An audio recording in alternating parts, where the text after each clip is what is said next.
the first half, I'm not going to lie. Oh, could be Wayne! I think I got my swagger back. Oh! I love it, baby! Them orange britches. Something about them orange britches. Tennessee wins! By Tennessee, Jawan Jennings. Jennings makes the catch. Ball hit high in the air into right field. Going back is Sayre.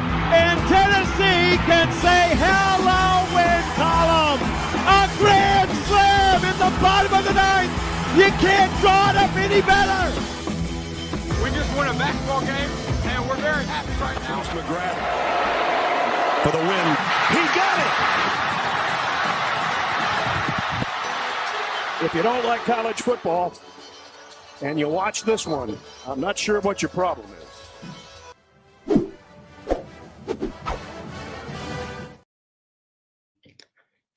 Reddit did to do, and welcome into More Important Issues. It is Sunday, October 19th. It has been a brutal third Saturday in October, brutal weekend for the Vols.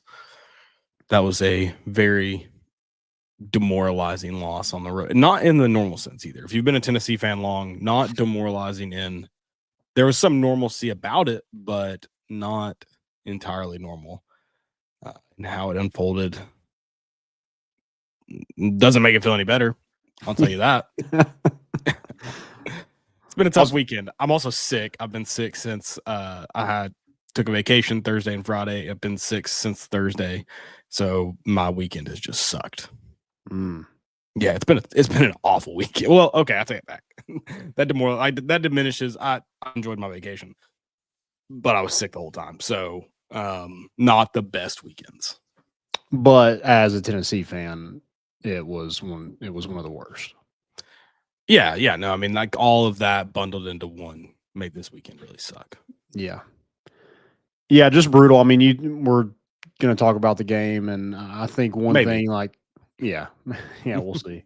I mean, I thought it was going to be Tennessee was going to have to score 50 points to win, and you look back and no, and the defense, like, it is what it is, but I mean, they got more stops than I thought they would get. They played okay right now, which is so frustrating. Tackling, do what it takes. We hear about this bend don't break offense. Well, I mean, my God, they get broke. Every tackle gets broken. Yeah. They just suck at tackling. They break at the most critical times. I don't know if you saw the clip this week that got released of, I don't know her name, Jordan. I know her name. First name's Jordan. I don't know her last name, but Bill Belichick's girlfriend in the NFL show. And he had his points of emphasis up and it said, keep them out of the end zone. And she chimed in and said, do we think that needs to be stated? Do we think that's too obvious? Well, let's ask Ty Redmond, who could have kept someone out of the end zone if he just tackled and didn't. And listen, do they score on the next play? Probably. But the name of the game is keep them out of the end zone. And we can't do it because we can't tackle. Yeah, the Jeremy Bernard, the busted double pass was one of the worst plays I've ever seen from a football team of any at any level. And it's so frustrating because the first 6 seconds of the play, you play it really well. Oh, yeah. You're like, oh, heck yeah. Like, what a way to start. Like, let's go. And it's like he breaks 4 tackles and gains 18 yards. It should have been a 10-yard loss. Yeah. I mean, that was the most Tennessee play of all time. That was a pretty good summation of the game in terms of you kind of got them right where you want them and then let them out. Yeah. Hey, take this. Hey, we're going to get this to a 1-score ball game going into the half. How about you guys go up 23-7? Sounds fun to me. I think from now on, if we are trying to get back in the game or at the 1-yard line against Alabama, I think we just kick it. Have you ever seen a blocked and returned? Because, buddy. Do we just Do we just not like? Do we just give it right back to him and like? Hope, yeah, I think you just kneel it. Knee. Just kneel it. That less things can happen if you just kneel it. And I think that also kind of sums up a lot about how I feel about this offense this year when they've been stagnant at times, and I've been so frustrated with the play calling. It's also like, hey, the play calling has also been effective enough to win or to do well if you just execute. If that ball's just thrown better, it's a touchdown. Yeah.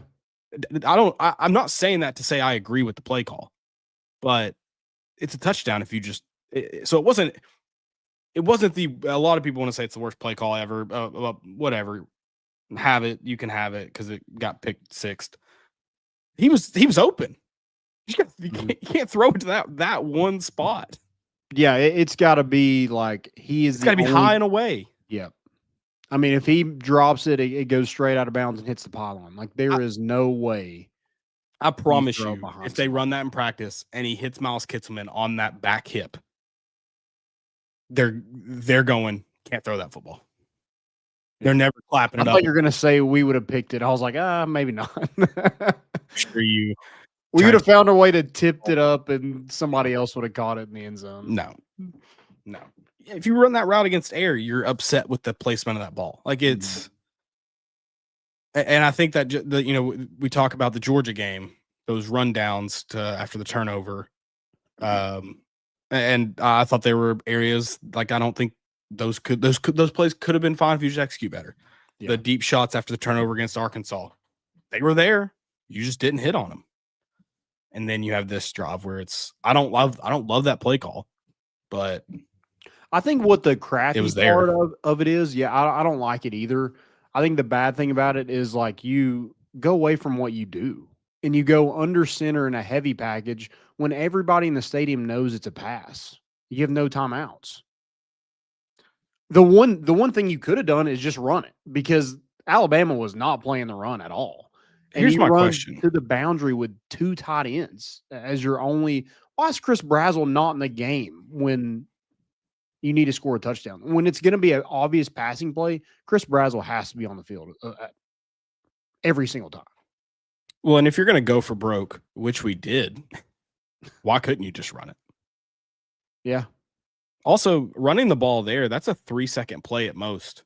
You might be able to get line. It was second down. You might be able to line up and spike it if you don't get it. Mm-hmm. You couldn't definitely do it, but you might be able to. Yeah. I don't understand at all. I mean, we have no speed right there. I just think that is a dumb play call. And like you said, it could have worked. It should have. It was there. Yeah. It should have. You threw it to the one place you couldn't. But I mean, I was screaming at the TV when we lined up in that formation. I'm like, what are we doing? You could have thrown it at his feet, and it's not a pick six. Yeah. And now it's a 7-point swing, not a 14-point swing. Yep. The one thing you couldn't have happened, and unfortunately, that was kind of the game. I mean, this just flat out wasn't Joey Aguilar's best game. I'm not sure what he's doing on that safety, why he thinks he has all the time in the world. Maybe you try to sit in the pocket longer if you're not backed up in your own end zone. But when you're backed up in your own end zone, when you feel pressure, you have to get out of the pocket because you have to be able to throw it away. And you can't there because that's intentional grounding. And it's a safety. So if you don't get sacked, it doesn't matter. It's what happened is how it plays out. He acted like he couldn't move backwards at all. He could have turned and bailed immediately. The moment that Perry got blown up. It's like he had no clue where he was on the field. Like, he was in the end zone, but it wasn't like he was against the back. He did get a textbook targeting play on him the possession before. Yeah. That's another thing. Like, I mean, Joey Aguilar, like, he's got to make better decisions. I don't know why he's taking these hits. Like, they are very easily avoidable, and he takes them. I like that one. You got to go try to get a touchdown. He's at the 1-yard line. But otherwise, I agree. He also got hit sliding one time. Yeah. And it got a 15-yard penalty. Like, you give yourself up, like, good things happen. That, like, I just don't love my quarterback taking a hit because then it affected him the rest of the game, it seemed like. Like at one point, you're going to have Jake Merklinger go in the game. Right. Every time they had him on the sidelines, they were working on his neck. After that. Yeah. And they took his shoulder pads off in the 10 at one point. It was, I don't love my quarterback. Let's refrain from doing that from now on. I don't disagree, but at the 1 yard line, I like it. Yeah. Which is where that hit took place. Please don't ever do it again.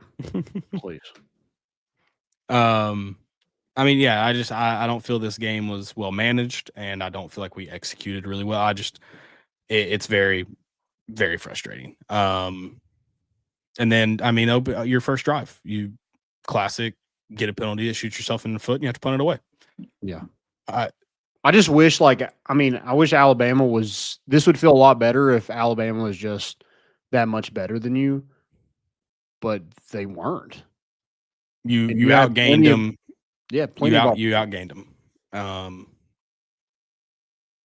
Turnovers were the same. It was just like you costed yourself a chance at winning that football game. I think that's where we saw it with Georgia. And it was encouraging that the next time you played Mississippi State, you found a way to win. This team so far has found more ways to lose in big games than more ways to win. Mm-hmm. And that's where, when you go into the swamp, if you don't know how to find ways to win in big games, you're in trouble. When you play Oklahoma, which they're probably going to turn out to suck this year too. So we'll probably look back on that game again next year and go, that game didn't matter, which I don't know if you agree with that. I don't. Games matter when they're played, not at the end of the season. What were you saying? Sorry. Just that apparently the Oklahoma win last year doesn't count as a consequential road game anymore. Consequential road night game anymore. Oh. Yeah. Because they suck. It turns out they sucked. But those people landed, all right, airing agreements. Those people probably believe in momentum. I have a fair belief in momentum. I think momentum is important. I think it exists. I'm not someone who says momentum doesn't exist. Correct me if I'm wrong, but if Oklahoma wins that game, they're still undefeated last year. They probably do better after that. I'm not saying they go to the college football playoff. They don't. But they probably do better than that. That was a uplifting game for Tennessee and a not so uplifting game for Oklahoma. In fact, they went with a different quarterback in that game because they couldn't do a lot of things right. So it probably goes differently if Oklahoma wins their season. They also did beat Alabama later on in the year. Absolutely just destroyed them. So not a great team, but not as bad as their record.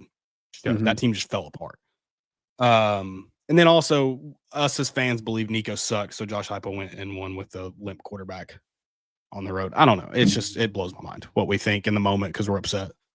And I have to sit here and try to reason during one of the worst performances in the Josh Heupel era. Yeah. And everyone's like, oh, so you're okay with this? No, that doesn't mean I'm okay with this. I'm just also, I understand how things work and everything's not just black and white. We suck. We're great. Like, it's not how it goes. Yeah. It's just alarming to me. And this isn't just a road. It happens more on the road because I think it just happens across college football on the road. But the mistakes, the self-inflicting wounds. It happens at home. Yeah. It's a team thing. I don't even think it happens more on the road. It just happens. The pre-snap penalties. I'm like, oh, how in the world do we have so many pre-snap penalties? How is your center snapping the ball with your quarterback yelling behind him? Last I've seen, our cadence is this every time. He's sure as hell not clapping when he's yelling at you. Well, your guard tapped Pendleton. So we had two linemen not doing what they're supposed to do on that play, apparently. But did it? Maybe he shouldn't have tapped him. But did it not look like hey, don't snap the football? Like, I'm getting your attention. Yeah, I mean, he's yelling. Yeah, like I 100%. can't remember who was in at left guard at that point. Was turned around. I don't. Shane Mumarov was the one who tapped him. I don't know if he was. I guess he was playing right guard. Okay. But yeah, I thought it was who was in at left guard. I thought it was left guard. I mean, you just flat out beat yourself last night. Yeah. The pre-snap penalties. I mean, that that was right after the turnover that killed that drive. You're trying to get back in it. You need to stop. You have 3rd and 10, and you have a pass interference call, an egregious pass interference call at that, and a ball that probably wasn't even catchable. So I mean, there was just a lot of stuff last night. I mean, the missed tackles, you have the safety, and then you the followed up with a Willie Martinez special. Why the DBs and Willie Martinez, which safeties I know isn't all him, but it's the corners too. Why they can't ever turn around? It's like it's against their rules. It would ensure they couldn't get into heaven if they turned around and looked at a football in the air. And twice now this season, Landon, if they just turn around when the ball's in the air, it lands in their lap. And they can't ever do it. And if it happens sometimes, like, okay, it's just tough. It happens, like, whatever. Every single play, our DBs get beat looking at the guy. Or they commit PI looking at the guy. They don't know where the hell the ball's at. Well, yeah, and a quarterback doesn't have to make a good throw if you're going to give him 15 yards. Yeah, I mean, that's what Ty Simpson did on that drive. Yeah. He said, we're just going to take the freebies. Sure. Yeah, they had 2 pass interference and an unsportsmanlike penalty, right? On that drive. Was it 3? They had 3 penalties. I don't remember. It was 2 PIs on that same drive. I don't remember the unsportsmanlike, but I was already boiling over in anger by that point. So, yeah. Just stuff that can't happen. And if you're going to try to win like big football games like that, like it can't happen. And if you play like that against Vandy, Florida, Oklahoma, like you have 3 more losses on your schedule. Yeah. I mean, there's no margin for error anymore. And everyone's already written this team off as a non-college football playoff team, which is frustrating because they look good at times. So it's frustrating for fans to write them off. It's we weren't one. We were going to be really bad, and then we showed like we were going to be good, and now we're bad again. So I just wish this team would make up their mind if they're good or not. Yeah, I mean they have the 2 most critical times they've broken. Yeah, and they show so many flashes. Like, I mean, what Staley did, what Deshaun Bishop did, like the offense was moving the football all over. The offense just failed Deshaun Bishop last night. He did everything he could. Yeah, dog.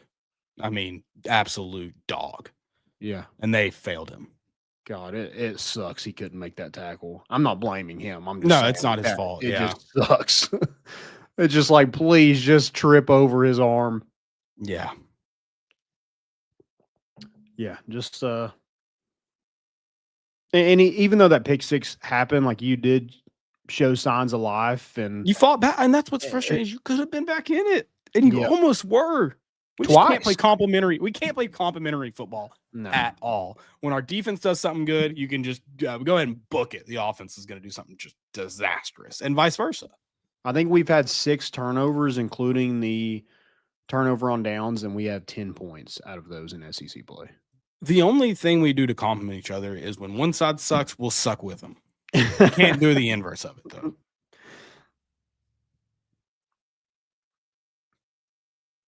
Yeah. Last night was just so frustrating. And like your defense gave up 28 points and they weren't good by any means. Like there was a lot of stuff that is wrong with them. Yeah. But you thought going into this game, 28, if you hold them to 28 points, you probably win that football game. I thought if we kept them under 40, we had a chance. Their defense hadn't looked great this year, and they were selling out for the run early. Yeah. I don't understand that Alabama team at all. I don't know why they stopped going to Ryan Williams. I don't know why Daniel Hill is way better than Jam Miller. I don't know why the hell are they not riding him. Well, Jam Miller's also concussed. I mean, they played him after being a week after being knocked out cold on the field. That's true. But yeah, I mean, they're selling out for the run, and we finally get things going, and then we start throwing short screens, and they're stopping those, and we keep going to them. Glad you brought that up. 0 deep shots last night. I mean, didn't even try it. And that might be by design. Like other teams are trying to take away Chris Brazzell, but you have two other guys that can take the top off, and you didn't even try it. Well, and it doesn't help too. You have a 5-star wide receiver who's getting millions of dollars dropping balls over the middle. Yeah. One that he probably gets to take to the house because it was played so well. Yeah. Miles Kitselman continues to draw passes. Well, I mean, it's interesting. They went to Van Doorslayer when it was, hey, we got a pass time. They didn't put him back in at that point. Yeah, Deshaun Brame came in and had. Yeah, Deshaun Brame, not Van Doorslayer. Sorry. Yeah, he looked good. He looked a lot better than. Kitselman has had moments this year. I'm not trying to just dog him, but the way Van Doorslayer now you're making me do. Deshaun Brame came in and caught the football. I was like, why have we not seen more of that? Yeah. Yeah. Yeah, that was our running backs can't catch. They all look good at times, but they can't catch for whatever reason. Mm-hmm. And then also, Joey, again, I hate to dog on him. He's been so good this year, but when it's a screen, throw the ball behind the freaking line of scrimmage. Yeah. Which someone tweeted and said that we didn't engage the blocker. The DB engaged with us, but just throw it behind the line of scrimmage is not even in question. And I'm sorry, if I have to bank on did we commit a penalty or not, I'm going to assume we committed a penalty. Well, in every game, we do that so much, and opposing coach would be like, hey, don't forget, watch when they throw that screen to make sure that, well, it's being called on us this year. Yeah. Like people pretend like someone said it's never called. Well, it's happened to us this year because we can't throw the ball behind the line of scrimmage. Yeah, it's not called on other teams, but it's going to be called on us. Well, also we got called for the simulated movement at the snap. No one else gets called for that. It's incredibly frustrating. But also penalized. But also, what are we doing? Why can't we get set before a play? Why are our linebackers and our edge rusher turning and looking at the sideline when the ball snaps so many freaking times? Yeah. There was one time where we sent like 3 defensive linemen off, and then we sent somebody on like super late. They ran right where that guy was supposed to be. No, he had a freebie to it, and he was like, oh, I'm not blocked, and freaked out. Well, yeah, because you came on. I was like, we for sure have 12 guys on the field. Especially after he went unblocked. I think we're also so penalized that when we do something good, and officials like, they had to do something wrong. Sure. In that play. Sure. Yeah. The penalties were very frustrating. The ones that get called that aren't, listen. I will gladly. When is somebody going to ask Josh Heupel, why are you so penalized? Can somebody just straight up ask him that? Because we're all wanting to know. Why are your teams so penalized? Why are they so undisciplined? I want someone to ask why the offensive line cannot wait for the ball to be snapped. That's my biggest question. Screw all the other penalties. Why can the offensive line not do it? When's the last time our offensive line has gone an entire game without false starting? And we are the fastest team at snapping the football. Right. Just wait a second. It's coming. I promise. I think we just need to challenge Josh Heupel and be like, hey, your team is not going fast enough because you keep false starting. Yeah, your offensive linemen are ready to go, and they're not getting the opportunity to go. Yeah, I don't get it. And then we got one, which Josh Heupel didn't agree with. We never got to see the shot down the line. They show a penalty for illegal formation or illegal man downfield, and they show a back view. Like you can see, and then Greg McElroy was like, "Oh, yep, you can tell he's up on the line of scrimmage there." No, you can't. No, you can't. Not from that angle. Maybe from your angle, Greg, but not from our angle. Yeah. So I don't know what we're doing there. I don't know if it was a penalty or not because we couldn't see. Also, why the hell do we have to listen to Greg McElroy in the entire? I don't know. I tried to get every single with time the radio, and I so gave up. Unprofessional. He sucks. He sucks. And good God, we know Jason Simpson and Ty's brother and his mom are in the stands. Shocker. They're in the stands. We saw it. Cool. Why do we have to keep seeing it? I went and looked to see if UT Martin won because they were talking about how he just tried to get out of the UT Martin game as quick as possible. I was like, I really hope he won that game. Well, then he wasn't he was just running the football. Yeah, I was like, I really hope they won. They did. They took it out on the Running Bulldogs, but Okay. I was worried. I was thinking, man, if you really say that, can you say I was just trying to get the game over with? I mean, that's fine. I was hoping Josh Heupel might do that halfway through that Bama game. I'm sick of commercials, by the way. You think they're bad in the stadium? I think they're 10 times worse at home. I riot in the stadium. How are people at home every week not rioting? That was awful. Way too long. Yeah, poor guy in the red. I mean, he just takes strays from me every week. They're not straight. So mine are directed to him. Okay. He's the guy with the headphones. He can talk directly to somebody. I hate him when he slings that stupid cord. I just want one time that red hat to be like, we just did this. I'm not doing it again. Yeah. What are they going to do? What the white hat going to overrule them? Can't. Play football. I don't understand. Like somebody gets hurt, like we go to break. I mean, let's get this whole. Like we have to sit there and watch them in the stands. Why can't we watch them on TV? Yeah, sure. I'm with it. No. Do the injuries. I hate when we sit through an injury just to go to commercial break at the next stoppage. We don't always go to break. There should be a certain amount. Not every time there's stoppage, we go to a 3-minute. Or what is it, 350 now? It keeps going up every year. I don't. It was supposed to make the game shorter. They're infinitely longer.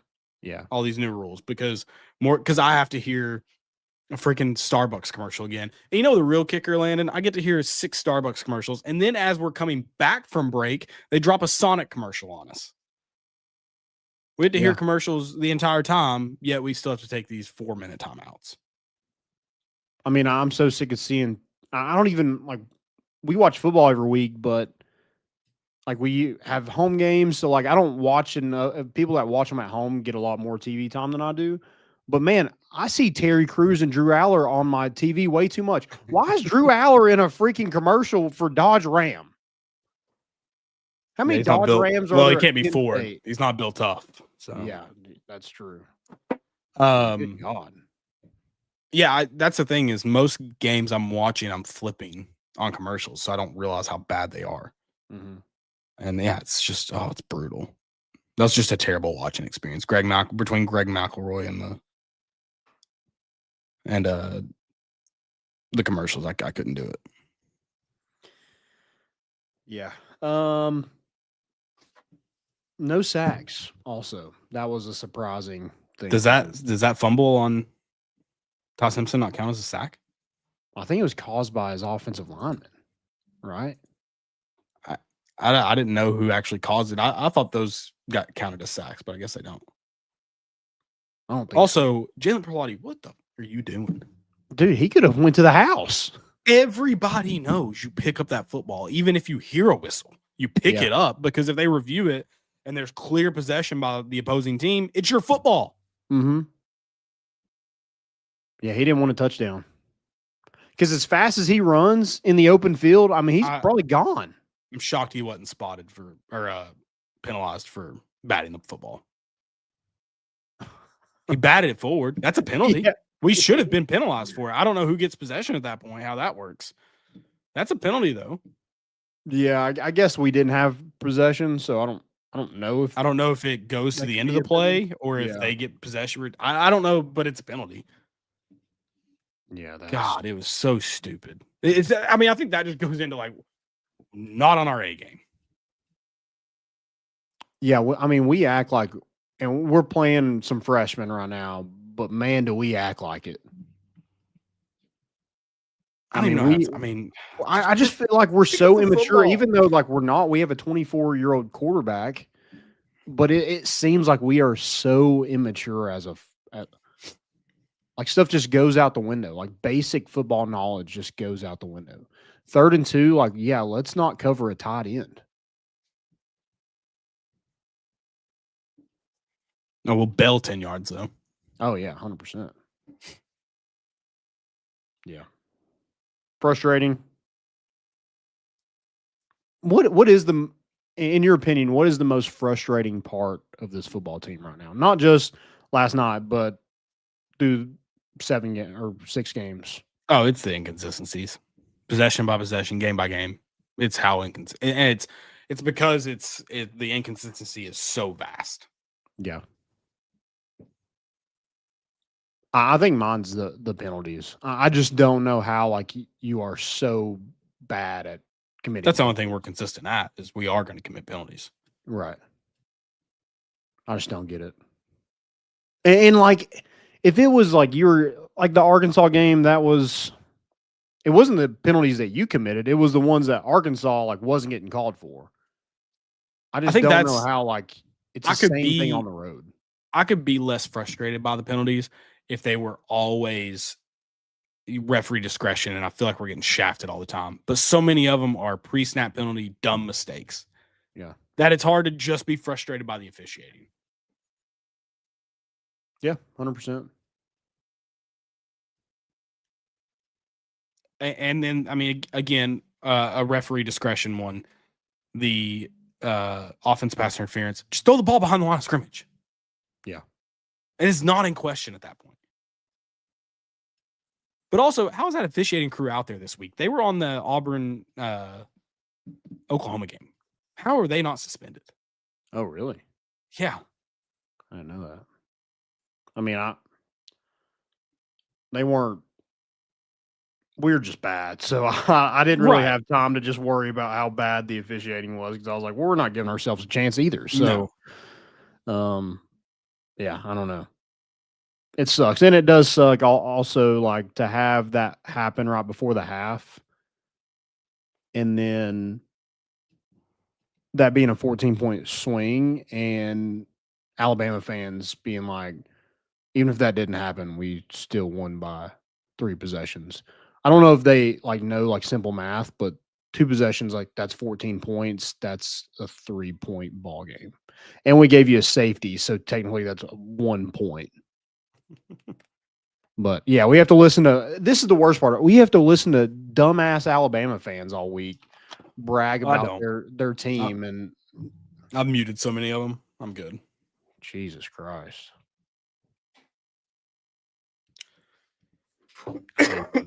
I hate them so much. Yeah, no, I mean,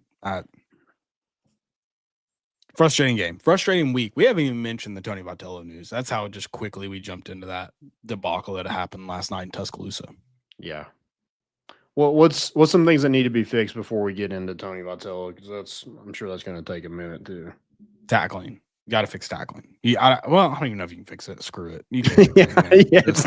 This part of the season, it's I don't even know what we can't be tackling who you are. Which maybe it's because we're so injured that our DBs can't tackle, but yeah, we just can't be tackling in practice. I mean, it does seem like Tennessee definitely misses Jermon McCoy and Ricky Gibson a whole lot in that defensive backfield. Our corners did not look good last night. No.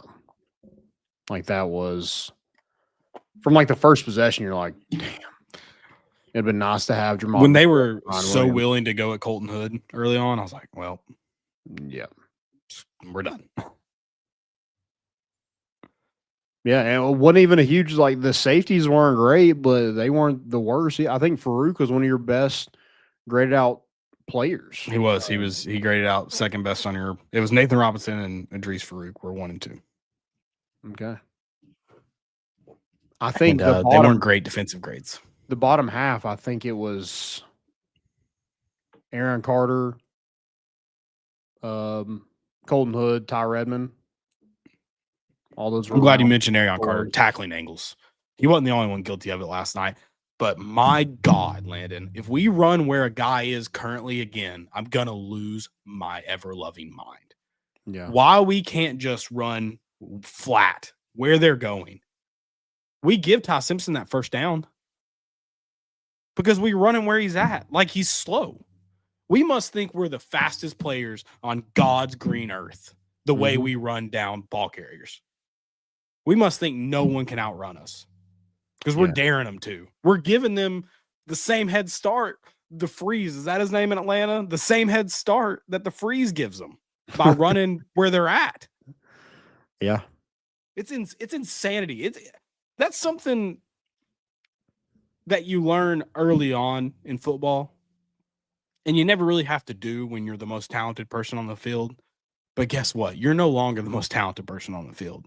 So you better freaking learn how to get flat quick and beat them where they're going. Because I promise you, if you run where they're at, there's not guys in this league you're going to catch. If I can't show you, if I can't show you my words, roll the tape. Roll the tape. And if you can't catch anybody at this level, I mean, the pros are not in question. Like, you're not going there. I mean, there's not anybody in the NFL that could catch people doing what we're doing. Yeah, I know, like, Arion Carter's dealing with some turf toe, but my God, like, even worse. You should be getting your pursuit angles perfect. Yeah. I mean, if you're not playing, like, you got to find somebody else. Like Jaden Perlotti, yeah, he should have picked up that ball, but man, does he touch the football? He's always around the football. I want somebody like that. He has no clue what's going on, but man, is he going to be around the football? He graded out at a 50 last night, by the way. Who did? Jaden Perlotti. Damn it. Just above Marion Carter, but Jaden Perlotti was our second worst graded. How many snaps did he have? 15. Okay. Well, Jaden Harmon's another one. Let's. I don't know. I mean, T-Lander, I know a lot. He played a lot more in the first half because Spillman was out, but you're just not getting good linebacker play at all. No. But again, the most frustrating part in this game was the offense not being able to get out of their own way. Oh, yeah. Absolutely. The defense, this is just same thing, different day. We're talking about them not being able to tackle and stupid mistakes that they made, but they got you a big turnover to try to get you back in the football game, and you shit down your leg. That's what happened. I don't think there's anything at this point in the season that's fixable. The only thing that you can do is just look at the person in the mirror and say, I'm going to execute better. Like, that's it. Yeah. I mean, one thing that you could help offensively is catch the ball. Sure. But I mean hit the judge machine every single second of the day unless you're playing. We're last in the SEC. Like, I don't know if that's going to get fixed this year. I don't think it is. Yeah. Do you know how many missed tackles we had? Pro Football Focus has us at 13. Sorry, is that right? 13 last night. No way they counted them all. 13 is a lot. Damn. I feel like there's way more. I mean, on the Bernard play, you had 4 or 5 on that one. So yeah. Yeah, just brutal. I mean, you got to go win out. If you want to get yourself in the college football playoff, you got to win out. That means winning in the swamp, and I mean that became a must win. We kind of knew it was, but yeah, even more so now, of course. Yeah. They fired their coach. They're going to have that interim magic going. What are you doing? I don't know. Fire him. Why didn't you just fire him last week after a loss? Why are you firing a guy after? That's how you lose locker room. Fire a guy after a win. Yeah. Dude, that was a tough way to lose for Mississippi State. Dang. Sure. That's rough. Yeah, I don't understand that either. Again, it kind of goes back where if you're like trying to collect a buyout, like, or trying to see how much the buyout is and all that stuff, it's time. Just go ahead and do it. Is Jimmy Sexton his agent? Probably. We don't do business with Jimmy Sexton clients anymore, by the way. Like, we got to be done with it. I think Tony is. So, yes, he is. He is. We've got to be done with Jimmy Sexton clients. The man is the most powerful person in college football, and he answers to no one. Yeah. I love you, Reggie White, but damn you for giving us Jimmy Sexton. I mean, God, can you imagine if Reggie White and just never pans out? We may never hear that man's name. Would it have been worth it? I don't know. I was going to let you answer that question. I didn't want to. Reggie White's awesome. Yeah. Did you see Jimmy Sexton just waddling into Athens yesterday behind Kiffin? God, pissed me off. Oh yeah, he's getting a huge deal. Either staying at Ole Miss or going to Florida. Oh yeah, I mean I can't believe Jimmy was only carrying one phone. I figured he had at least 3 or 4 on him at all times. Packing. I got some questions here for you. The first one, this was asked to me this week, and I want to get your take on it. Is Josh Heupel saved by Nealon?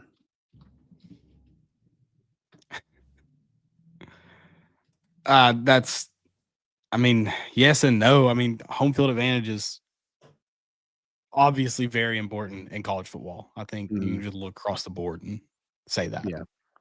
But so yes, but I don't think it's exclusive to Josh Heupel. Okay. Yeah. I mean, like we kind of said earlier, it's not like we are only like this on the road. Right. Like we are shoot ourselves in the foot at home plenty too. So, but we just play through it at home because it's you have the fans and momentum on your side, and I mean I think that's the case for a lot of places in college football. Yeah, it does help to have one of the best atmospheres in college football, sure, but saved, I don't know about that. I think everybody's just has a hard time on the road as well. So it would just be nice to win some. Jimmy Sexton represents 14 of the 16 SEC head coaches. Really? Who are the two he doesn't? I don't know. It doesn't say. Oh, okay. I don't know if he donates to Tennessee. We better get kickbacks from all those SEC coaches. That's what I'm saying. We should be getting a cut of their checks. Agreed. I would love to see what the University of Tennessee paid Jimmy Sexton. I mean, it's got to be. I'm pretty sure he was Butch Jones' agent. Ugh. Do you see Jermon McCoy back? I'd be shocked. Yeah. I'm kind of like, if he comes back at this point, cool, I guess, but I'm not expecting anything.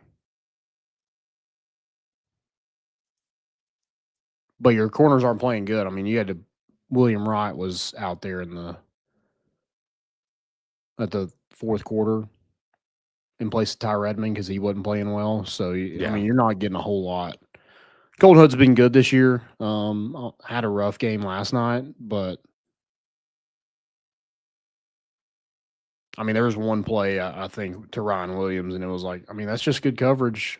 I guess we're the only team that plays opposing quarterbacks, and they throw it just the most perfect pass they've ever thrown in their entire life against us.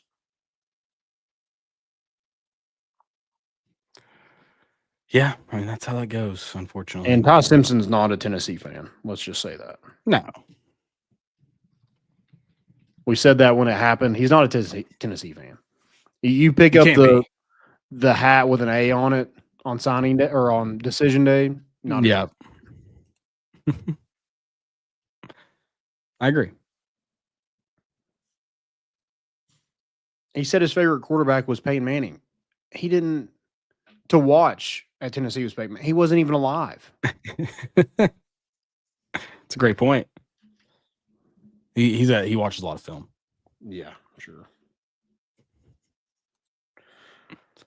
All right. Here we go. I mean, this made it so much worse. I mean, yesterday kind of felt like a must-win after the news dropped. But also, like, that, I don't know. Whoever dropped that article, it's such a bullshit article. The headline was way more. How do you let that get out at that time? I'm hoping that saves us. I'm hoping that was that wasn't supposed to get out yet. Maybe. I don't know. I don't really know what to think. I think the longer it goes on, I think that's probably better for Tennessee. Yesterday felt like that was it, and then it was like, hold on, it's not official. We haven't agreed to anything. So right now it just feels like there's mutual interest, and the Giants are pushing for it. The Giants had their top guy who was a former Giants player and he said no. So I think Tony Vitello was the next guy. Oh, I wonder why the former Giants player said no. I don't know. I know he's with another team. I don't think he's the manager, but it could have been one of those things where he's like, man, I'm loved there. If I go there and I suck like that, it's going to be rough. But is that that's usually in how a lot of their minds? Like, is that? I don't know. Like the same could be said for Tony. Is like, what if the MLB just isn't for me? Like, what if this is where I should be? Well, and like Tony's got to think about that because, like, it say you don't take it. I mean, this never happens where a college coach goes to the MLB. Yeah, it's been like 46 years, right? Yeah. So if you say no, is that your one opportunity to do that? And that's like I don't blame. I'm not mad. Like I honestly don't want him to leave, but I'm not mad at him for that opportunity if that's I'm pissed. It's his dream. Yeah. If that is his dream. Now it is so somebody's like, oh God, this seems like Lane Kiffin. This is not the same thing. No. Where he leaves for USC. Like, no. Now him going to California, I guess there is some similarities in that, but I mean, what he's done, I think it is going to be a tough decision, obviously, because it's not official. And, he told the players like it would come from, he would hear from him first. Well, hold on. Are you sure about that? Because there was a Twitter account that said they were on the phone with a player in the locker room, which, by the way, he didn't meet with him in the locker room. In the locker room that said it was happening. Yeah, that's such bullshit. Yeah, and then the Adam Lowe, the director of baseball operations, like, yeah, that didn't happen. I just love that was no. We were on the phone with them in the locker room. Oh yeah, I mean, doubling down like crazy. I kind of respect it to a certain degree. I would just throw out a random player's name and throw him under the bus because you'd have to throw out a random player because it didn't happen. Mm-hmm. Yeah, it's. I don't blame him. It just sucks that, like, I mean, and it is going to be tough for him to leave this program. Like, he built this program up to what it is. He is basically the center of college baseball, and it's growing like crazy. So it's going to be tough for him to leave it. If he does, I think it is, a dream of his to manage in the MLB and be at that highest level. Obviously, having Drew Gilbert there probably helps a little bit. But it's a good organization. It's not like it's the Marlins or something like that. Like right. It is a good ran organization.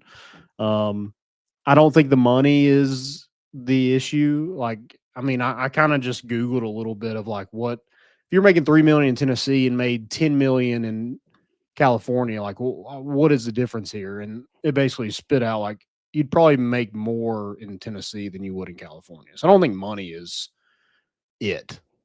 I think would be a dream, and I do think him and Danny White have not seen eye to eye. Google said if you made 10 in California and 3 in Tennessee, you'd make the same. You would probably come out better in Tennessee. There's no way that's accurate. I don't know. AI. That would imply 80% of your salary is taxed. It's not possible.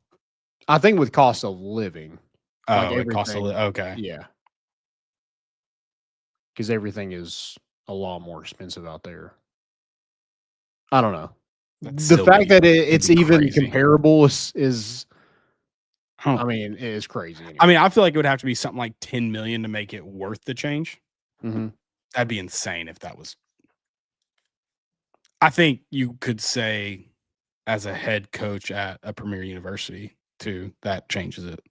I think there's factors that go in that I'd say they're the same, but just straight money. Yeah. I don't know. That'd be interesting. It's also, I find it funny that there's Tennessee fans that pretend that Tony Vitello would get off an airplane and have to wade through shit and needles to get to the Giants stadium. I've been to San Francisco, and I can't imagine Tony Vitello will live anywhere near those places that exist in California. Yeah, no. I mean, it's you would think the entire bay is just full of it. the way these people. And then I saw someone who's like, "Oh, I've been there." I'm like, "Oh yeah, I'm sure you're hanging out in the same neighborhood Tony Vitello would be if he's the Giants manager." Yeah. Somebody was like, I can't wait to have all these Tennessee fans as Giants fans now. I'm like, screw Not how that that. works. Yeah, I would screw hate you. that. Yeah. But you know what made me hate it worse? There was some Giants fan account that happened to be at the Tennessee game. He was like, "I can't wait to chirp these Tennessee fans." Like, that makes me hate you more. Yeah. You're wearing a Tennessee shirt saying you're going to chirp Tennessee fans about our head baseball coach leaving. I hate you. Yeah. I mean, I wish like Tony has been good to us, and I wish him well. I'm not rooting for San Francisco. Yeah, hell no. I kind of hope they don't win a game. That's what makes sports fun. I'll hate you. That's fine. Yeah. Yeah. But yeah, I think there is one more element. I don't know if I don't think it's the biggest reason behind all this, because ultimately it's Tony's decision. I think him and Danny White have not seen eye to eye on some things. Monty just mentioned that a little bit. Yeah. Which I think there's probably an element of Danny White too, but I mean, there's also there's got to be, if there are boosters that want to be serious about Tennessee baseball, they're going to have to sack up a little bit, either move money around or pony up more money, one or the other. Yeah. To make baseball important, because it's a non-revenue sport. So they can't do anything to change their situation. Mm-hmm. Yeah, and like Danny White has he's done it to the fans. Like, I mean, and in turn, it's done it to the baseball program, where you've made the atmosphere worse because of your ticket prices, because of the structure of the stadium where you put people. The student section should not be in right field. They should be they're at first base where they were, and that's what made that atmosphere a hornet's nest. And if they're going to be in right field, it has to be like Mississippi State, where it's bring your own coolers, it's a mess.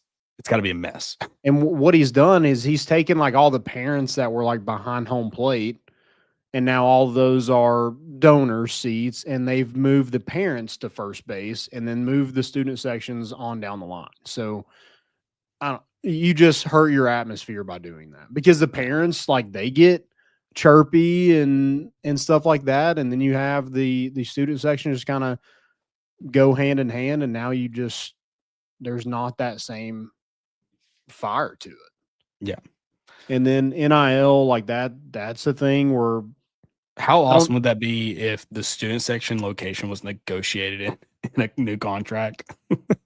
I put them behind the home plate. That would be awesome if that was negotiated in a new contract. I mean, he's already one of my favorites at Tennessee. Probably no one could ever top him. I just don't know why you negotiated. Move them. So, why don't that whole side that used to be the seating that they put in, just for a temporary time. I don't know why all that wasn't just students. That whole section could be students right down the third baseline, and you could still feel them. Now it feels like they're not even a part of it all the way down there. And I mean, they're basically in the bullpen. Almost. Right. So, yeah, I think that is, I don't know. Like Danny White, it's going well because you're winning, but if you lose your best coach on campus, and then let's say football loses 5 games. I mean, at what point are people like, I'm not renewing those season tickets? They keep going up anyway. Oh, well, there's 22,000 people waiting on the waiting list, Landon. Yeah. I mean, if you want to give them up, give them up. Mm-hmm. There's 22,000 people. Yeah. Yeah, maybe living in Danny White's dreams. Mm-hmm. I mean, it's going to come to a head at one point where everybody is going to be fed up and done with all of this. He better hope he keeps winning, because if he doesn't, it's coming sooner rather than later. And it also might come to a head if Tony does leave and you have everybody pissed off at that, and then you go try to hire somebody else, hire your buddy from, a no-name place. Oh, this place will burn. Well, I think that's interesting too. Who goes with him? If anybody. I think if if I'm Danny White, Tony does leave. If your first call isn't Josh Elander, I think you just go ahead and jump in the river and die because you should have called Josh Elander already. You should have been on the phone with him already. Yeah, 100%. Been like, hey, we're not moving on, but if we have to, yeah, you're it. Yeah, because who are you going to go get in October? Number one. Well, you could probably offer Schlossnagel more money and he'd do it. Yeah, that's true. Freaking whore. That's true. But yeah, I think you try to keep this program running like it is as much as possible. With Elander's just deserved his shot. Like this isn't he's the head assistant, give it to him. Everyone in that program, top to bottom, talked highly of him. Everyone's wondered how he hadn't been poached yet. He deserves a shot. Yeah, he's waited his turn. He's been selective, and he's been with Vitello the entire road to this. Yeah, like he's been a huge part in building this with recruiting and I was gonna say, and everything. Everyone's kind of put the recruiting on him. Like that's who drives that boat. And so it'd be dumb to not call him. Yeah. 100%. And he's not the same as Tony Vitello, but man, if you have Josh Elander and Ross Kivett, I think those are the two yin and yang that you need. Frank Anderson. Well, yeah, and Frank for sure. But Frank is his own. He's one of one. I think Ross can bring some of that Tony, some of that fire and tenacity, whereas Elander's kind of more reserved, kind of soft spoken, but Duke can coach ball. Yep. I don't know. Maybe Tony stays and we're all good. I don't know. It just sucks that happened yesterday, and well, all of it happened yesterday, basically. Yes. And I hate the whole state of California.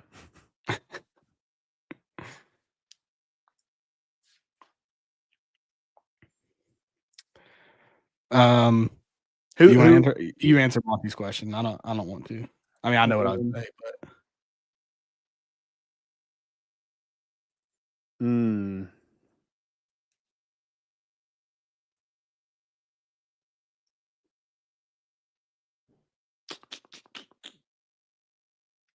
if you call Josh Elander, I'm probably picking beat Bama.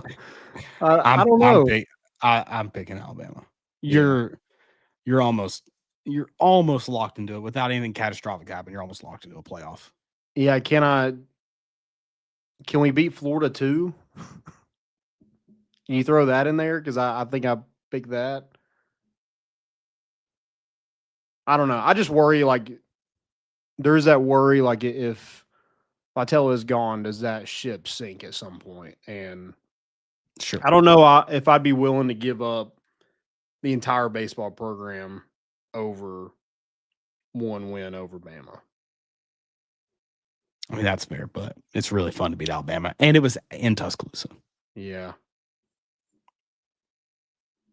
I haven't done that in a long time either. Yeah, but then you lose to Florida a couple weeks later because I don't know.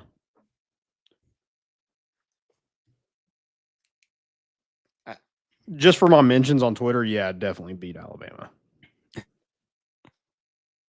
Because, my God, the stupidity in my mentions is unreal. And no one has, like, their actual account. Like, it's all, like, burners.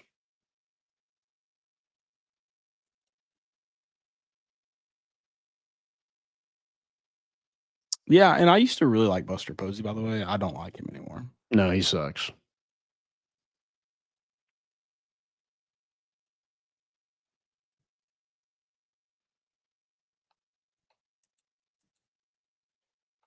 It also is one of those spots where I'm like, no news seems like good news, but I also wish there was just like something.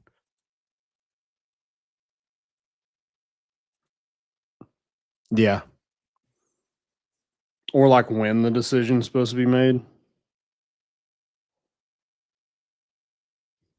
Right.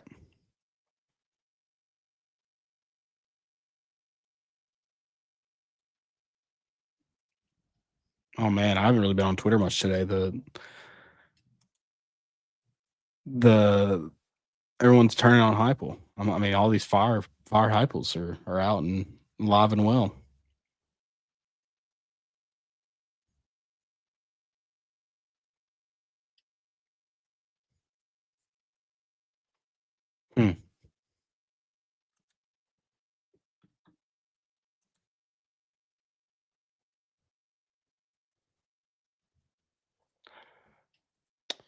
Yeah, I don't understand that. I think people easily forget where this program was. Yeah.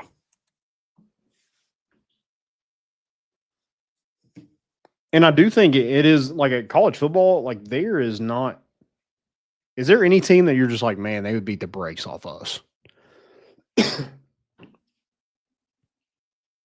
Maybe Ohio State. I mean, that's the only team that I'm like, I'd be scared to play them.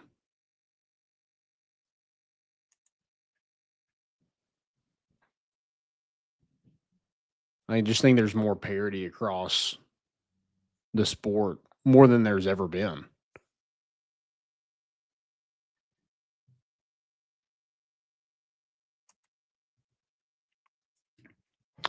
Yeah. Oh, absolutely. Sorry, I'm reading TPL tripled down on it, and they're still saying it's true. Oh my God. They were on FaceTime with a member of the team at 3:12 for 5 minutes where they confirmed that news. On FaceTime? Yeah, and where they were in the locker room.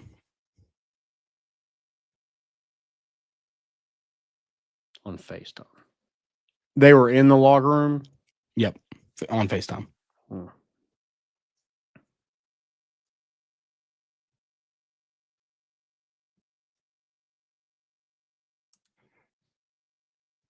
Yeah. Give it up.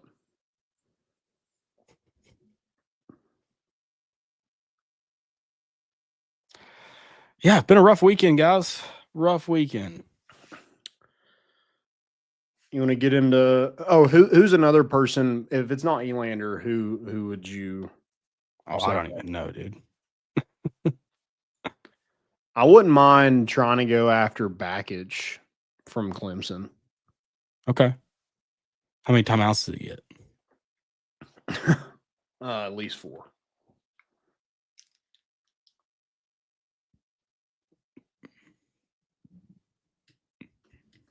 Sure. I don't think you go after anybody in the. Somebody said Nick Mingione, and I'm just that one doesn't. Is that Kentucky? I think Mingione, Kentucky. Yeah, I think there is with Tony V like leaving the program where it's at. It is one of the top jobs in the sport. Sure. At this point. It would. Yes, I think like you said, the October window makes it really interesting.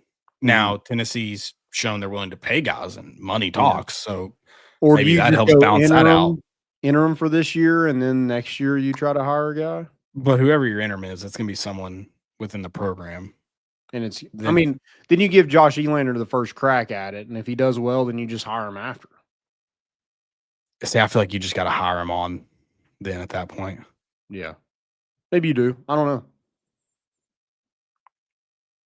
But if you're willing to give $3 million to somebody, money talks. Yeah, oh, absolutely. There's a lot of coaches that are not making anywhere close to that. So, absolutely. You do have the portal window, but if guys go in the portal, they have to sit out the whole season. So I don't know how many guys you're going to lose in this one. Now you might lose some. Probably no one that's uber talented because that means they're giving up a year that they would be putting out draft tape. Yeah. So.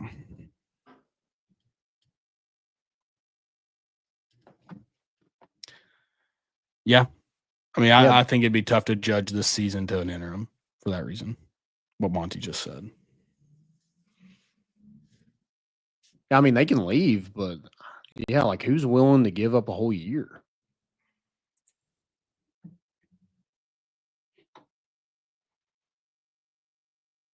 I sure wouldn't, especially if you like most of these guys have pro potential. Like, I mean, they're usually only going to be here 2 or 3 years anyway. So, yeah. Also, I need Tony to understand if he thinks the hate is real at Tennessee, all summer long he will be hated on ESPN for his antics. That's all they talk about from what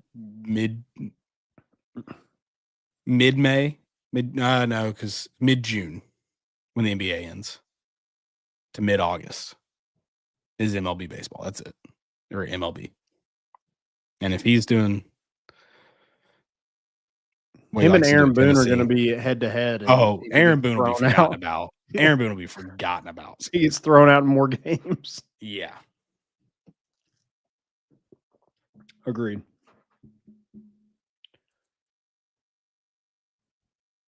All right. God, just please don't leave. Please don't leave. No, please don't. At least we got him on the show before he left, I guess. Are we the nail in the coffin? Probably. Probably so.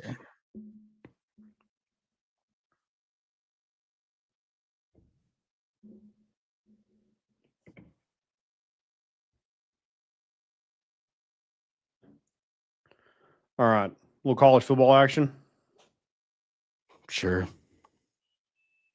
Let's not talk about the game we already talked about for a while on this show. First one you got to start with is Friday night. That's really it, right? Like this week was kind of a dud in college football outside of Friday night.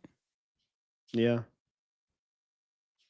You had some chances for it to get interesting, but yeah, Miami losing, that was a shock. I mean, Carson Beck looked terrible. Four INTs? 4. Yep.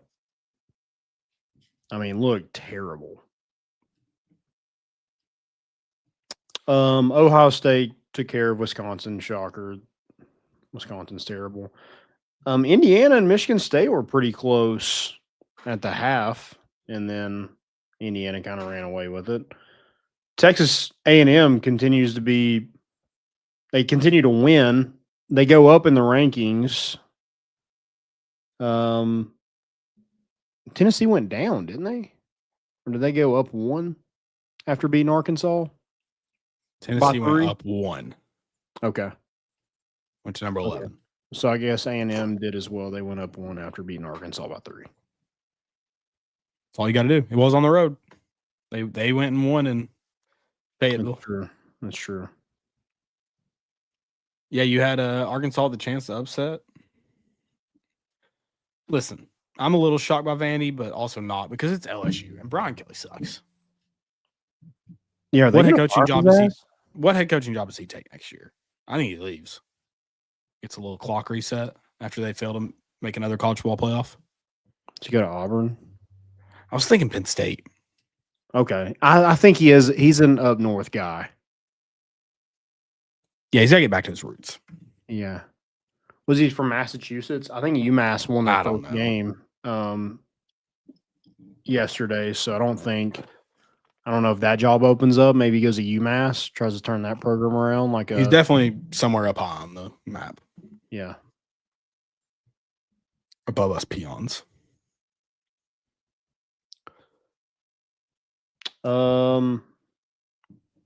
Jackson Arnold. So bad. Auburn had a chance. You know what though, Landon? I think that is Auburn's 6-1, if not for SEC officiating. Did you see that report this week? I did see that. For those that don't know, apparently the power brokers at Auburn are not ready to make a move on Hugh Freeze because they believe that they're 5-1 outside of the SEC officiating. So that's not on Hugh. That's on the SEC. Jackson Arnold. How many interceptions do you think Jackson Arnold has thrown? I don't know because they've only thrown the ball like 16 times total this season. Has he thrown 16? He threw his first one on Saturday. See? Yeah. He hadn't had many opportunities. I mean, that's insane. They spent all that money on Cam Coleman and Eric Singleton for him to come in the portal, and they're terrible. How many? So he's thrown the ball 200 times in 6 games. That seems way more than I thought. I mean, he threw the ball 30 times against Missouri. So how many times is he running it if he's throwing it 30 plus a game? Well, he's sacked a lot of the time, so I don't. That's true. How does that count? He had 207 yards, and he ran the ball 17 times against Auburn or against Missouri. How many sacks did they have? They had 5 sacks. Yeah, he ended up only having 14 yards rushing. I wonder what that would be without the negative sack yardage. I mean, Eric Singleton right now is like, why the hell did I leave Georgia Tech to come to this shit show? And Georgia Tech's sitting there undefeated right now.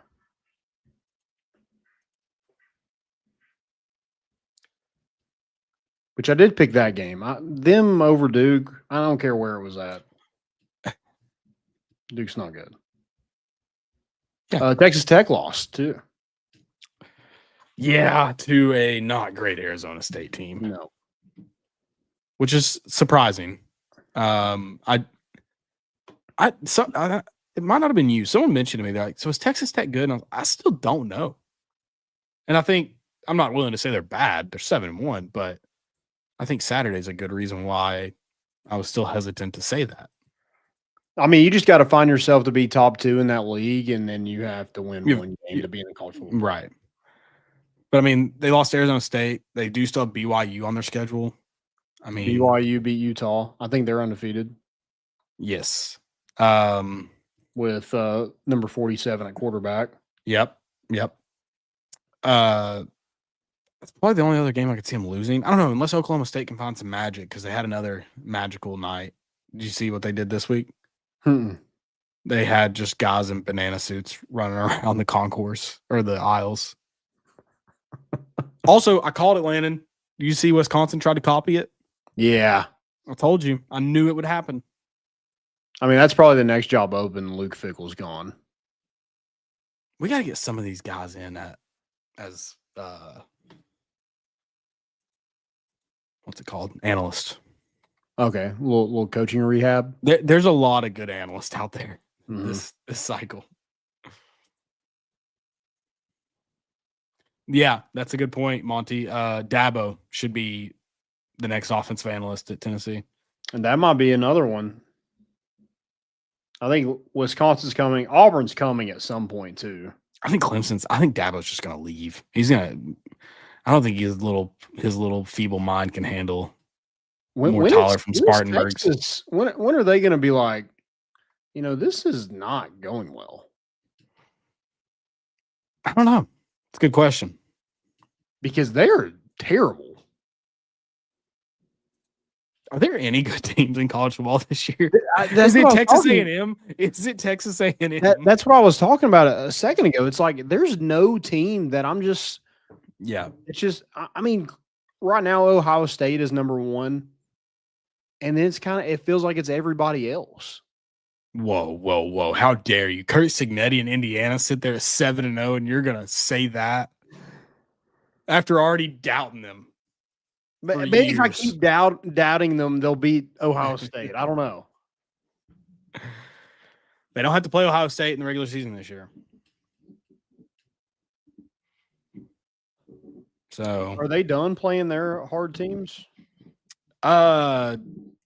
Kind of a joke because the Big Ten, they're pretty much done. Yeah. At Penn State. Yeah, probably be a big noon kickoff. Probably so. Yeah. They do play UCLA next week. Any word on Nico? What happened to him? I don't know. I saw where he got helped off, but yeah, they've won 3 straight. So yeah, it's a great day to be alive, man, Bruin. I love that he is not even the head coach. Like that. But he should be the one yelling it. Yeah, but I love that there's dude, all the talk is about their offensive coordinator and not their interim head coach. Yeah, I don't even know who their interim head coach is. I'm not 100% sure what a UCLA Bruin is, but I think Jerry Neuheisel looks exactly like a UCLA Bruin. It's a bear, right? Yeah, Landon. But for the purpose of this, I don't know exactly what a UCLA Bruin is. I just think Jerry Neuheisel looks exactly like a UCLA Bruin. That those flowy blonde locks. I think they should do like a movie of like Where Are They Now?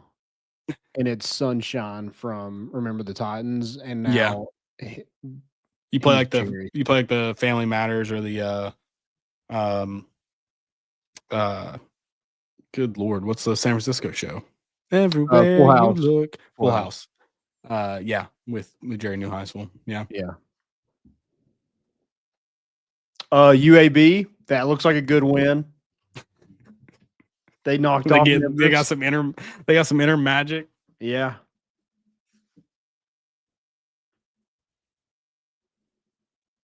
I got to ask, you're talking about Sunshine. I got to ask how many feet are in a mile, and I had to recite the line from Remember the Titans I knew it because of that, but I can only say it.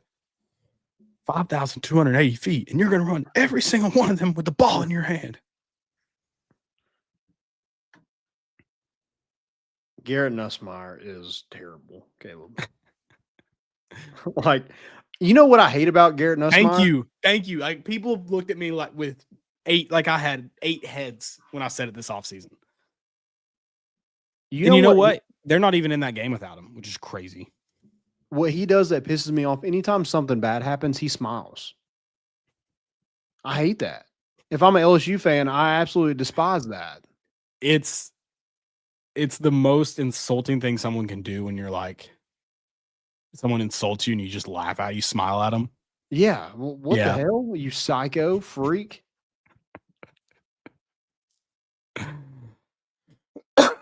Yeah.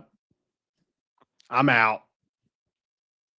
You weren't out on LSU and Garrett Nussmeier yet? What'd you say? You weren't out on LSU and Garrett Nussmeier yet? I think I was there. I thought they had to win this one. Okay. They probably go 0-2 on the road. I thought this could be a get back game for them. Okay. I wasn't willing to bet on this game. I wanted to. I wasn't willing to. They probably go 0-2 in their next 2. Then depends on what time of day they play Arkansas. And then that Oklahoma game to finish off the season's real dicey. If they go 7-5, nothing will make me happier. I'll get up on a scissor lift and dare Brian Kelly to try to bring me down from my high tower. There's only one man that can do it. Let's see if he can. In crunch time. Oh, then there's no shot. No shot he gets across that finish. But I guarantee you Garrett Nussmeier is somewhere smiling.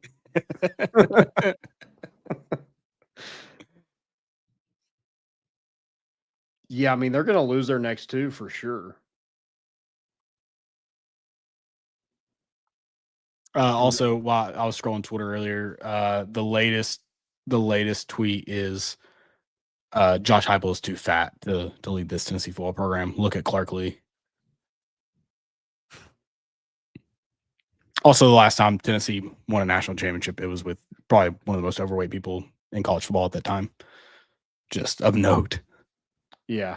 Well, Charlie Weiss. Was he in college football at the time, though? I would think. Probably. But also, he had a stage. He didn't used to be so fat. He got fatter.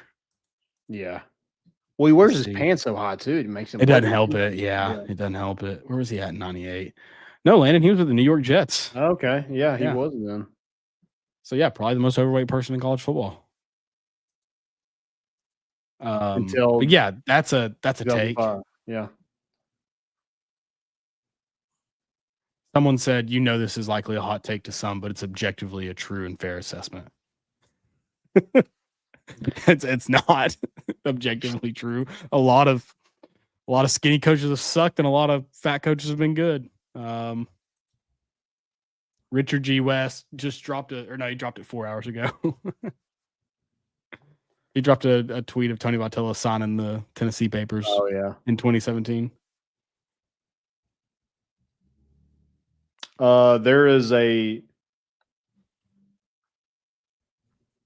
There's an article about the fattest coaches. Is Fulmer on there? He has to be on favorite there. fat football coaches. This is from 2024. Okay. Sam Pittman. Yep. Brett Bielema. Yep. Tom Amstutz. Where's he at? I'm not familiar with this game. I think he's at Toledo. Is he real fat? I don't know. I don't know him. And then Josh Heupel. The bad thing is, I don't know about Tom, but those other two were like offensive linemen, and Josh Heupel was a quarterback. But that's the easiest jump. Like you never see offensive linemen usually get skinny after their playing career. It's the wide receivers and the quarterbacks who swell up, and the running backs. If you see a fit former running back, you just know they've got self-discipline. Yeah. Because most running backs. Michael Irving would probably be fatter, but he sweats so much in Miami that he can't be fat. Okay.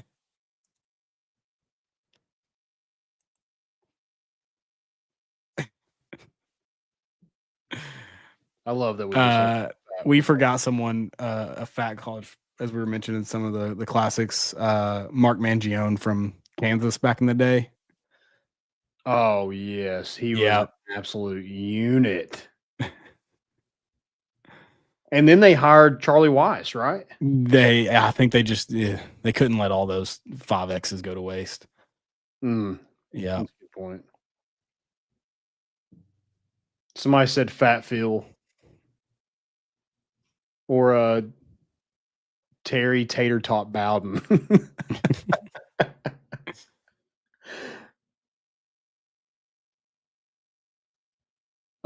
They brought up Andy Reid. I know he's not in college football. Who else is on here? John Madden was a unit. Okay. He was a unit. Was he fat? He was fatter as a broadcaster. Was he fat while coaching? Like that big? He was just a big dude. Yeah. Somebody said Chaney doesn't get talked about that much because he was so fat he couldn't. He was never a head coach. He was a head coach for one game. He was 1-0, and yeah, he usually went on the sideline. Credits those offensive linemen who carried him off after he beat Kentucky. He wasn't as big as he got later on in life, but he wasn't small, and they carried him off after floated. He's like a balloon. It was actually easier than it looked. Yeah.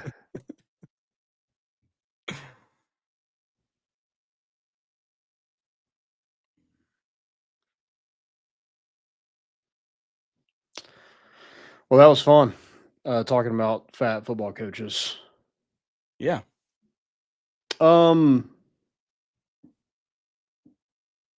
wins the SEC?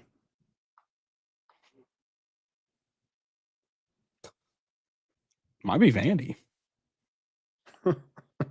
I can't live in that timeline. Just let it be known. Yeah. What's crazy is like, even though like they have more like fans and I guess people interested in them, the opposing fan bases still take over their stadium. Yeah. Yeah. You can only turn around so much. Yeah. Monty mentioned Alabama. I mean, their turnaround has been quite impressive. He's got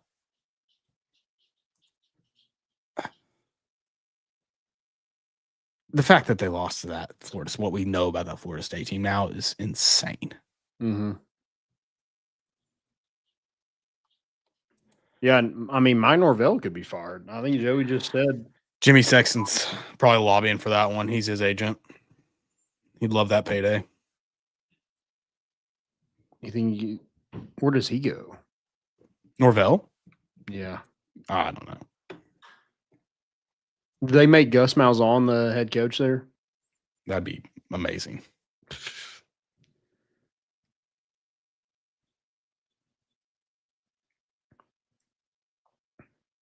I mean, there's so many openings in college football.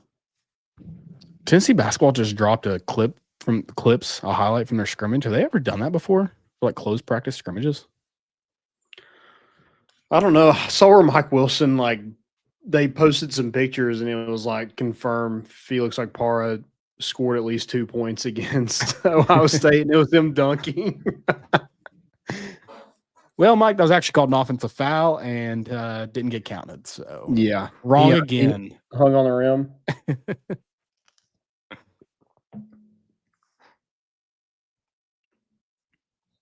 Oh, we didn't even talk about the Georgia game. That was a really good game. I don't know. It was zero defense.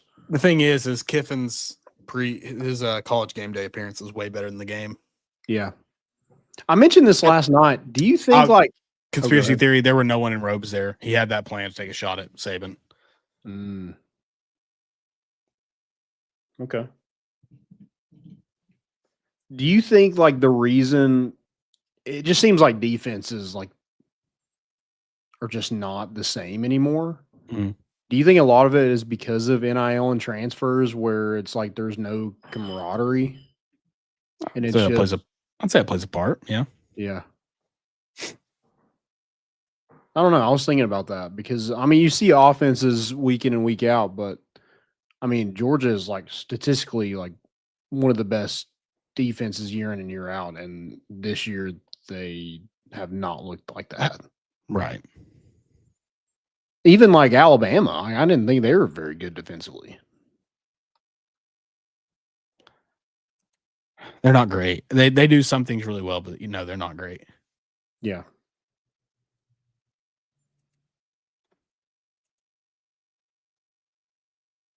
All right. Well, that was fun, guys. Go check out our good friends at VIP Play. Use promo code MORETN. Bet $20, get $100 in bonus bets. They are the best betting app there is, so go check them out. Gambling problem, call 1-800-889-9789. You must be 21 and over and located in Tennessee to bet. They got tons of profit boosts, tons of specials on there, so need to go check them out. Again, use promo code MORETN. Bet just $20, get $100 in bonus bets. Get treated like a VIP at VIP Play. Go do it. And then Hovey Dry Goods. Love those guys. Go check them out.